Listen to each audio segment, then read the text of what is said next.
അവിടുന്ന് നിന്നേ. തന്നെ ഒന്ന് സൗകര്യത്തിന് കിട്ടാൻ കാത്തിരിക്കുകയായിരുന്നു ഞാൻ.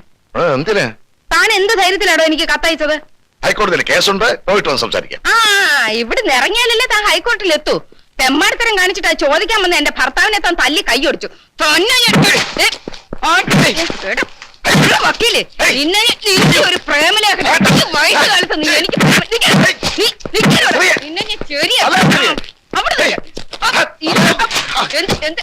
നിന്നെ കൊല്ലി ഞാൻ നിന്നെ നിന്നെ എഴുതരുത് ആർക്കും. നിന്റെ ഒരു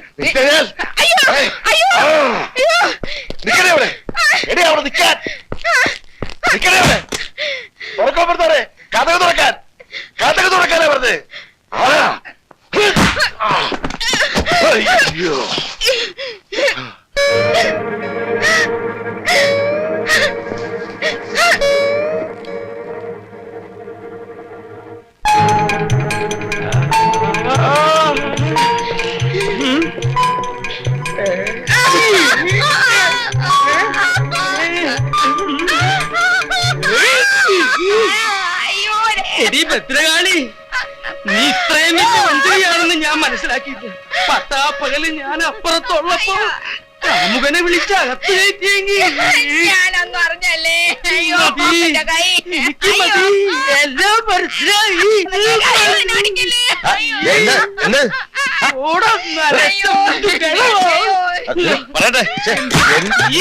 എന്താ നീ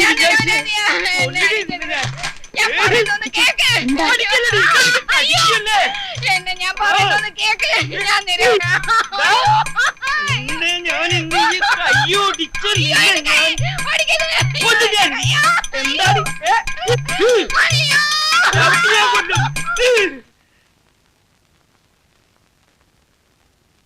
എന്റെ കർത്താവെ, ഏതൊന്ന് കാഞ്ഞൂന്നാ തോന്നണേ. ചിലപ്പോ 2 എണ്ണം കഴിഞ്ഞിട്ടുണ്ടാവും. എന്റെ മാതാവേ, മിണ്ടരുത്. തൃപ്തിയായില്ലേ? താൻ എവിടത്തെ മുത്തച്ഛനാടോ? ഒരു വീടിന്റെ നാഥനാവുമ്പോ എല്ലാവരിലും വേണം ഒരു കണ്ണ്. ഇവിടുത്തെ തോന്നിവാസികളെ നിയന്ത്രിക്കാൻ പറ്റിയില്ലെങ്കിൽ താൻ എവിടത്തെ മത്തച്ഛനാടോ? താൻ ഇതിനെ അനുഭവിക്കണോ? നോക്കിക്കോ. എന്റെ കൈക്ക് ശക്തി ഉണ്ടായിരുന്നെങ്കിൽ തന്റെ കരണ കുറ്റിയടിച്ച് ഞാൻ ഉത്സവപ്പുറമ്പാക്കിയാലേ. എന്നെ തല്ലി കൊന്നാലും വേണ്ടില്ല. സത്യം നിങ്ങളൊന്ന് മനസ്സിലാക്കണം. സത്യം ഞാൻ നേരിട്ട് മനസ്സിലാക്കടി. അയ്യോ, നീ അവന്റെ കൂടെ പോയി പുറത്തോ. അയ്യോ, അങ്ങനെ പറയല്ലേ. വക്കീലിനോട് പോയി പുറത്തോളാം. ദൈവദോഷം പറയരുത്. ദൈവദോഷം പറയണേ. മോഹൻലാലിനെ കണ്ടളകില്ല, മമ്മൂട്ടിയെ കണ്ടളകില്ല. നിന്നെ എനിക്ക് മനസ്സിലായിടി. ആ ലോട്ടറി ടിക്കറ്റും വിറ്റ് കിടന്നപ്പോ മനസ്സിന് കുറച്ച് സമാധാനങ്ങളും ഉണ്ടായിരുന്നു. ഇവിടെ വന്നപ്പോ അതും പോയി. സാറ് ഈ ഫാക്ടറിയുടെ അടുത്ത ആകെ ഇളകിയിരിക്കുക. ഓ, അപ്പൊ ഈ കെട്ടിടം അത്രയ്ക്ക് പഴയതാണല്ലേ. ജോലി നടക്കുന്നതിനിടയ്ക്ക് ഇടിഞ്ഞു വീണ ആള് തട്ടിപ്പോവല്ലോ. ഏത് ഭാഗമാ ഇളകിയേ? സാർ പ്ലീസ്, ആ അടിത്തറ അല്ല ഈ അടിത്തറ. ഞാൻ ഉദ്ദേശിച്ചേ സാമ്പത്തിക അടിത്തറയാ. ബാങ്കിൽ ആകെ കടം, കമ്പനി ഓടിയില്ല ഓടുന്നു. ഇതുപോലെ മുങ്ങിക്കൊണ്ടിരിക്കുന്ന ഒരു കപ്പലിലേക്ക് സാർ എന്തിനാ എന്നെ വലിച്ചു കയറ്റിയത്? തെളിച്ചു പറ. ബാലൻസ് ഷീറ്റ് ഒന്നും സാർ നോക്കാറില്ലേ? ലക്ഷക്കണക്കിന് രൂപയുടെ ഡെഫിസിറ്റ് ഉണ്ട്. ധാരാളം റോ മെറ്റീരിയൽസ് പർച്ചേസ് ചെയ്തായിട്ട് കണക്കിൽ കാണാം. പക്ഷെ ഫിനിഷ്ഡ് പ്രോഡക്ട്സ് എവിടെ? എക്സ്പോർട്ട് ചെയ്തോ? എങ്കിൽ അതിനുള്ള രേഖ എവിടെ? എനിക്കൊന്നും മനസ്സിലാകുന്നില്ല. പിന്നെ സാർ എന്ത് മേൽനോട്ട് അവിടെ നടത്തുന്നത്? വന്നേ കാണിച്ചു തരാം. വാ. മീര മോഹൻദാസിന് ഒരു രജിസ്റ്റേർഡ് ലെറ്റർ വന്നിട്ടുണ്ട്. മീര മോഹൻദാസ്. സാർ, ആ കുട്ടി വരുമ്പോ എന്നെ വെറുതെ പരിചയപ്പെടുത്തൊന്നും വേണ്ട സാർ. ഞാൻ വെറും ഒരു പോസ്റ്റ്മാൻ ആണല്ലോ. എന്ത് പരിചയപ്പെടുത്താൻ? May come in sir? Yes sir, നമുക്ക് പിന്നീട് സംസാരിക്കാം. ഈ രജിസ്റ്റേർഡ് ലെറ്റർ ആയതുകൊണ്ട് നമ്മൾ സൈൻ ചെയ്യുന്നത് വളരെ ശ്രദ്ധിക്കണമല്ലോ. Good morning sir. Morning. America ഒരു ലെറ്റർ ഉണ്ട്. എവിടെ സൈൻ ചെയ്യണം? സൈൻ ചെയ്ത് നിർബന്ധമില്ല. മിസ്റ്റർ ബാബുരാജ്, എഴുത്ത് കിട്ടി എന്ന് ഉറപ്പുവരുത്താൻ വേണ്ടി ഈ സാഹസം ചെയ്തതാണ്. എനിക്ക് പറയാനുള്ളതെല്ലാം ഇതിലുണ്ട്. ദയവ് ചെയ്ത് വായിക്കൂ. എന്റെ ഹൃദയ രക്തത്തിൽ ചാലിച്ച് എഴുതിയ വാക്കുകളാണ് എല്ലാം.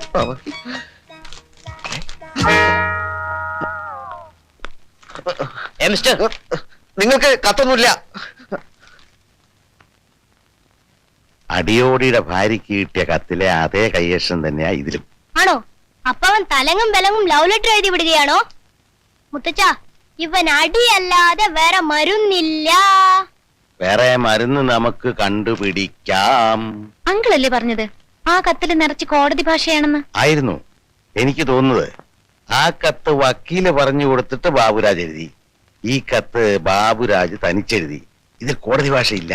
വക്കീലങ്കിളിന് ഇതിലെന്താ ഇത്ര ഇൻട്രസ്റ്റ്? അയാളെ മൊത്തം കുഴപ്പമാ. ഹൈക്കോടതിയിലും സുപ്രീം കോടതിയിലും ഒന്നും അയക്ക് ഒരു കേസും ഇല്ല. ഇതുപോലുള്ള ചൂഷണം തട്ടിപ്പാ മെയിൻ ജോലി. എത്രയും പെട്ടെന്ന് ഇതിനൊരു സൊല്യൂഷൻ ഉണ്ടാക്കി താ അങ്കിൾ. സമാനിക്ക് ആലോചിക്കട്ടെ. ക്ലാര ചേച്ചിക്ക് നോവല് വായിക്കാൻ ഇഷ്ടമാണല്ലേ? ആരാ പറഞ്ഞേ? പറഞ്ഞത് ആരെങ്കിലും ആവട്ടെ. ഇഷ്ടമാണോ? അതെ. കണ്ടോ, അപ്പൊ ഞങ്ങളെക്കാ കൂടുതൽ അങ്ങേര് ചേച്ചി ശ്രദ്ധിച്ചിരിക്കുന്നു. ആര്? ബാബു അങ്കിൾ. അയാളെന്ത് പറഞ്ഞു? എന്തു പറയാൻ, എപ്പ കണ്ടാലും ക്ലാര ചേച്ചിയെ പറ്റി ചോദിക്കാനേ നേരമുള്ളൂ. ക്ലാര ചേച്ചി ഉണർന്നോ, പള്ളിയിൽ പോയോ, ഊണ് കഴിച്ചോ? അല്ല, എന്താ അതിന്റെ അർത്ഥം? അയ്യോ, എനിക്ക് തോന്നിയിട്ടില്ലല്ലോ പുള്ളിക്കാരൻ എന്നെ ശ്രദ്ധിക്കാറുണ്ടെന്ന്. ആരെങ്കിലും കണ്ടാലോന്ന് പേടിച്ചിട്ടായിരിക്കും. ഇപ്പൊ എന്നെ വിളിച്ചിട്ട് പറയാ ഈ വീക്കിലി ആരെയും കാണാതെ ചേച്ചിക്ക് കൊടുക്കണോന്ന്. ഇതിലൊരു ബെസ്റ്റ് നോവൽ ഉണ്ടത്രേ ചേച്ചിക്ക് വായിക്കാൻ. ആ മുത്തച്ഛൻ.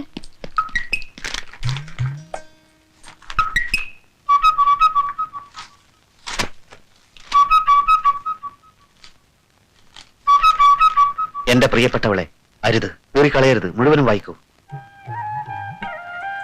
ഞാൻ ആദ്യം അയച്ച കത്ത് മേൽവിലാസം തെറ്റി പല അപകടങ്ങളും ഉണ്ടായി. അതിലെ വരികൾ ഞാൻ ഇവിടെ ആവർത്തിക്കുന്നില്ല. ഒന്ന് മാത്രം ഞാൻ വെളിപ്പെടുത്തുന്നു: യഥാർത്ഥ സ്നേഹബന്ധത്തെ തോൽപ്പിക്കാൻ ഈ നാട്ടിലെ പോലീസിനോ ഭരണകൂടത്തിനോ കഴിയുകയില്ല. ഈ ഇന്ത്യ മഹാരാജ്യത്തെ ഞാൻ സ്നേഹിക്കുന്നത് കുട്ടിയുടെ ഈ മാതൃരാജ്യം ഇന്ത്യ ആയതുകൊണ്ടാണ്. കൂടുതൽ എഴുതാൻ എനിക്ക് വാക്കുകൾ കിട്ടുന്നില്ല. ഒരേ ഒരു അപേക്ഷ മാത്രം: എന്നെ അല്പമെങ്കിലും സ്നേഹിക്കുന്നുവെങ്കിൽ എല്ലാം തുറന്നു സംസാരിക്കാൻ ഇന്ന് രാത്രിയിൽ തന്നെ ഒരു അവസരം ഉണ്ടാക്കും. സ്വന്തം ബാബുവേട്ടൻ.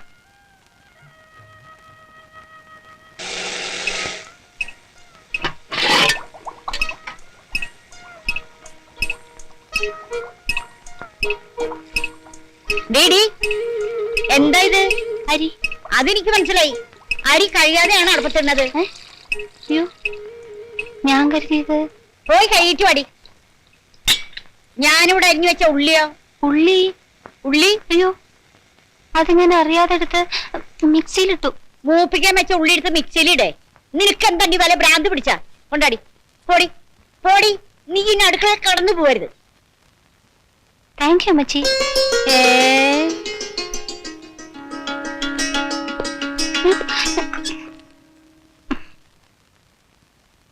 നോവല് വായിച്ചു, മുഴുവനും വായിച്ചു.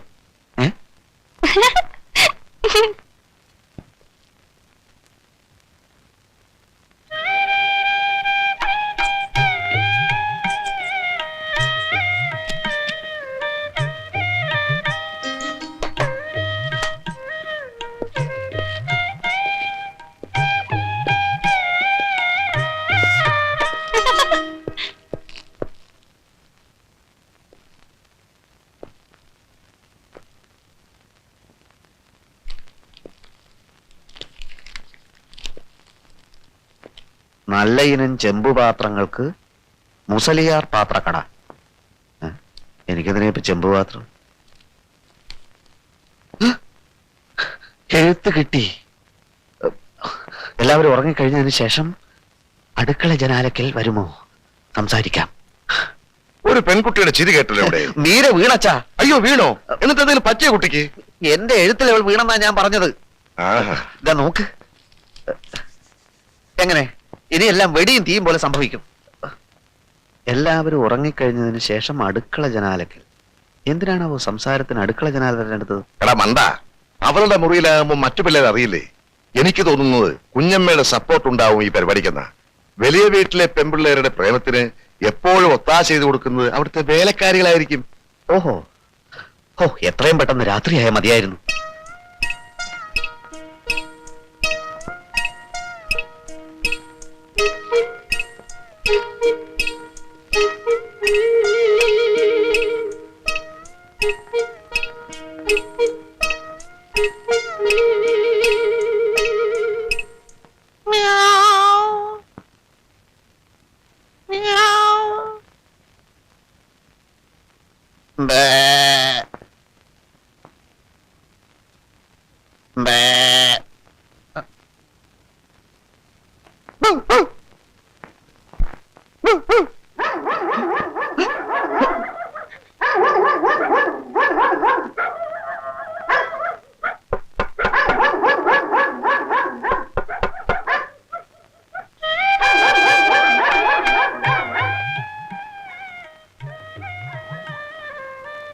അയ്യോ എനിക്ക് പേടിയാവുന്നു.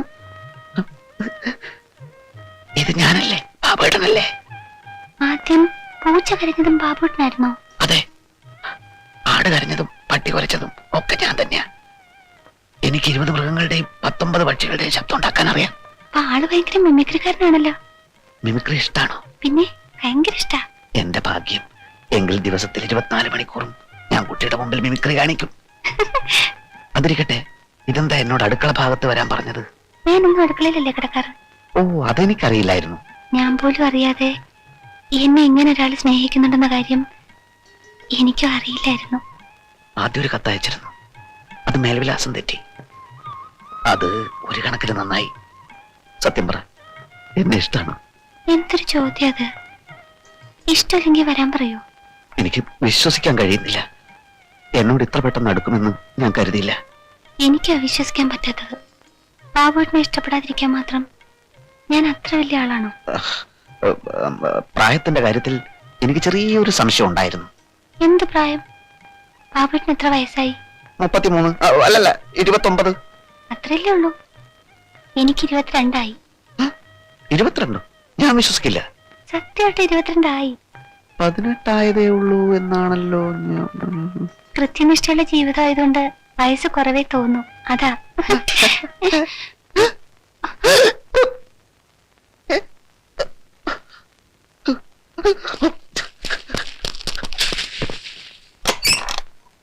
എന്തായി? ആകെ കുളമായി. പിന്നെ കുളത്തിൽ വീണോ? ഇതിലും ഭേദം കുളത്തിൽ വീഴുന്നതായിരുന്നു. ഈ പ്രായത്തിൽ ഇങ്ങനെ തുടങ്ങിയ ഇത് എവിടെ ചെന്ന് അവസാനിക്കാനാ? ഹോംവർക്ക് ചെയ്യില്ല, കാലത്ത് വരുന്നത് മിക്കപ്പോഴും ലേറ്റ് ആയിട്ടാണ്. സാറിന്റെ പേരെന്താന്നാ പറഞ്ഞത്? പേര് ചോദിച്ചില്ലായിരുന്നു. മേനോൻ, കരുണാകര മേനോൻ. മിസ്റ്റർ മേനോൻ, ഒന്നുകിൽ ഇവിടുന്ന് ഇവന്റെ TC വാങ്ങി പോവുക, അല്ലെങ്കിൽ വീട്ടിൽ നല്ല ഗൈഡൻസ് കൊടുക്കുക. ഫാദറെ, ഇവനെ ഇവിടുത്തെ ബോർഡിങ്ങിലാക്കിയാലോ? അതാലോചിക്കാവുന്നതാണ്. ആ, ഐ ഡിഡ്ന്റ് ലൈക്ക് ഇറ്റ്. അത് നീയാണോ തീരുമാനിക്കുന്നത്? ബോർഡിങ്ങിലാകുമ്പോൾ ഒരു നിയന്ത്രണമൊക്കെ ഉണ്ടാകുമല്ലോ. എന്തായാലും പ്രശ്നം ഉണ്ടാക്കിയാൽ വേണ്ട ശിക്ഷ കൊടുക്കാൻ ഫാദർ ഏർപ്പാട് ചെയ്താൽ മതി. ഇവരെ തോന്നിയാസമൊക്കെ മുളയിലെ നുള്ളിയില്ലെങ്കിൽ അത് പ്രശ്നമോ? ഓക്കെ, നിങ്ങൾ ഓഫീസിലേക്ക് ഒന്ന് ഓ, വരും.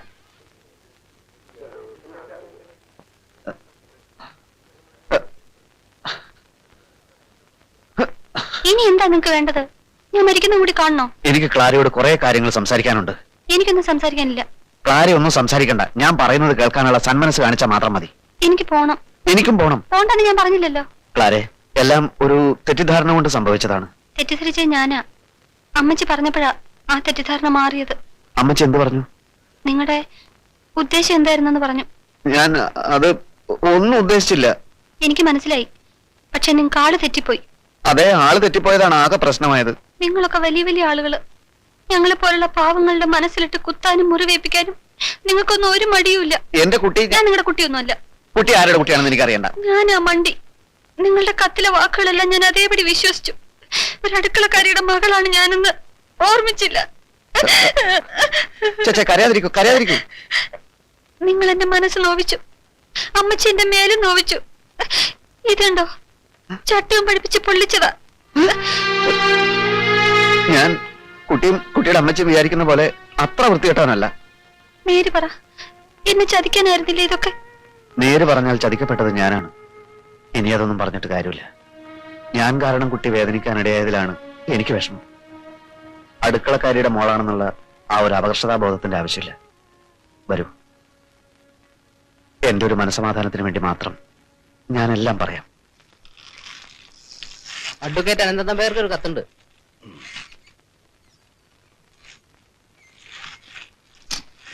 വക്കീലേ, വക്കീൽ. വക്കീലിന്റെ എഴുത്തുണ്ട്. ആ, കോടതിയിൽ നിന്നായിരിക്കും. ഇനി അങ്ങോട്ട് ചെല്ലേണ്ടെന്നുള്ള അറിയിപ്പായിരിക്കും.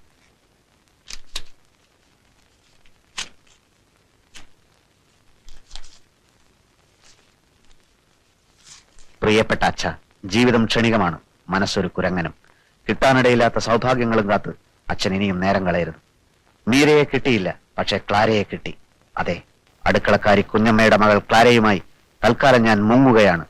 ക്ലാരയ്ക്കൊരു നിർബന്ധമേ ഉണ്ടായിരുന്നുള്ളൂ, ഞാൻ പേര് മാറ്റി ഒരു ക്രിസ്ത്യാനി ആവണമെന്ന്. ഞാൻ ഇനി അച്ഛന്റെ മുമ്പിൽ വരുന്നത് ഒരു ഹിന്ദുവായിട്ടായിരിക്കില്ല. ഇനി അച്ഛനെ ഞാൻ അപ്പച്ച എന്നേ വിളിക്കൂ. അനുഗ്രഹിക്കുക, അപ്പച്ചന്റെ മകൻ സെബാസ്റ്റ്യൻ. ഞാൻ വിചാരിച്ചു കുഞ്ഞ് വേറെ വഴിക്ക് പോയി കാണുന്നു. കുട്ടികളൊക്കെ പോയല്ലോ. കാത്ത് കാത്ത് ഞാൻ ബേജാറായി. സ്പെഷ്യൽ ക്ലാസ് ഉണ്ടായിരുന്നു. പുന്നൂസേട്ടൻ പൊയ്ക്കോ. വേറെ വണ്ടിയുണ്ടോ? മേരി ഇന്ന് കുറച്ച് ലേറ്റ് ആവും. അയ്യോ, അതിന് ഇയാൾ എന്തിനാ ഞെട്ടുന്നത്? ഞെട്ടാൻ പിന്നെ വേറെ കൂലിക്ക് ആളെ വിളിക്കണോ?